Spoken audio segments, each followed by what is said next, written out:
Video kali ini akan membahas tentang bagaimana anak dengan kesulitan belajar khusus. Setelah mempelajari video ini, Anda akan dapat memahami pengertian anak dengan kesulitan belajar khusus. Berikutnya akan mengetahui hambatan-hambatan anak dengan kesulitan belajar khusus. Kemudian dapat mengetahui deteksi awal anak yang memiliki kesulitan belajar khusus. Yang terakhir, dapat mengetahui bagaimana penanganan anak yang memiliki kesulitan belajar khusus. Anak dengan kesulitan belajar khusus adalah anak-anak yang mengalami hambatan atau penyimpangan pada satu atau lebih proses psikologis dasar yang menyangkut pengertian atau penggunaan bahasa baik lisan maupun tulisan. Menurut IDEA 2004, hambatan dapat berupa ketidakmampuannya untuk mendengar, berpikir, berbicara, membaca, menulis, mengeja atau berhitung. Menurut NCCLD, anak dengan kesulitan belajar khusus adalah suatu terminologi umum yang dikaitkan pada sekelompok penyimpangan heterogen ditunjukkan dengan kesulitan nyata dalam penguasaan dan penggunaan dari aktivitas mendengar, berbicara, membaca, menulis, berpikir, atau kemampuan matematik. Hambatan pada anak dengan kesulitan belajar khusus: gangguan persepsi, kerusakan otak atau MBD, minimal brain dysfunction, kesulitan membaca atau disleksia, gangguan-gangguan dalam memahami kata-kata atau developmental aphasia. Batasan ini tidak mencakup anak-anak yang mengalami hambatan belajar akibat kecacatannya visual, pendengaran, ataupun motorik, atau keterbelakangan mental, gangguan emosi, atau deprivasi, kurangnya stimulus dari lingkungan. Deteksi awal anak yang memiliki kesulitan belajar khusus. Keterampilan dasar yang dimilikinya. Ada gangguan dalam proses mempelajari nama warna atau huruf. Ketidakmampuan memiliki pemahaman yang kuat untuk menghubungkan antara huruf dengan suara. Buruk dalam tugas yang berhubungan dengan bunyi. Yang terakhir, memiliki masalah dalam mengingat fakta dasar matematika. Membaca.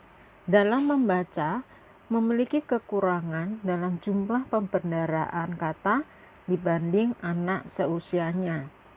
Membaca dengan suara keras, kurang lancar, atau terbata-bata.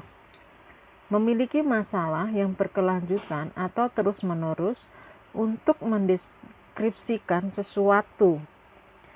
Tidak mengerti apa yang dibaca. Pemahaman membaca bermasalah karena masalah pemahaman uraian kata. Sering membalik-balikkan kata.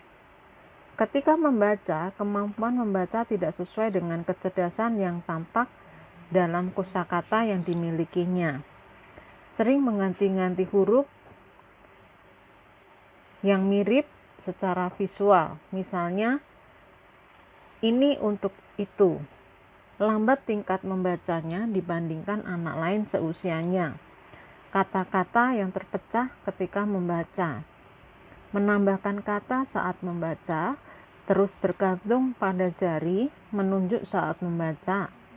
Untuk siswa yang lebih tua, terus bergerak bibirnya saat membaca.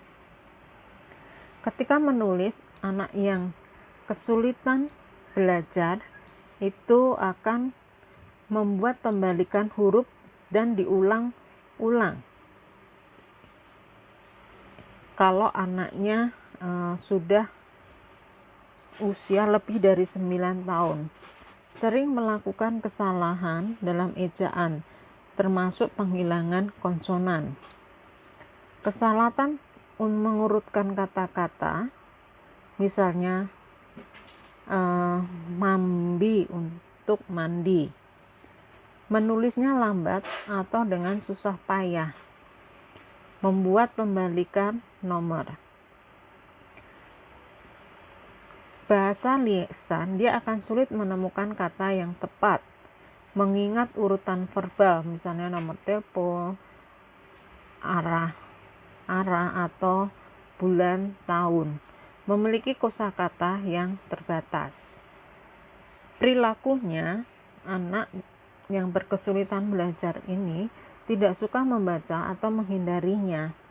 Memiliki masalah perilaku waktu selama atau sebelum kegiatan membaca dengan membaca signifikan. Menolak untuk melakukan pekerjaan rumah yang membutuhkan bacaan. Tampak hanya melihat gambar di buku cerita dan mengabaikan teks. Bagaimana penanganan anak yang memiliki kesulitan belajar?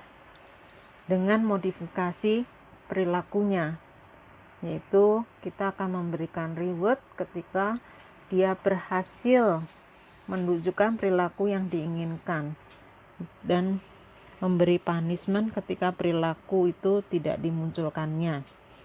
Dengan psikoterapi suportif, ini diberikan kepada anak dan keluarganya. Tujuannya adalah memberi pengertian dan pemahaman mengenai kesulitan yang ada, sehingga dapat menimbulkan motivasi yang konsisten dalam usaha mengatasi kesulitan ini. Pendekatan psikososial atau memberikan psikoedukasi ke guru dan pemberian pelatihan keterampilan sosial bagi anak. Pertanyaan reflektif agar memudahkan Anda untuk memahami anak dengan kesulitan belajar adalah: apakah Anda pernah punya teman atau melihat anak dengan kesulitan belajar khusus? Coba ceritakan pengalaman Anda ketika berinteraksi dengannya. Sekian dan terima kasih.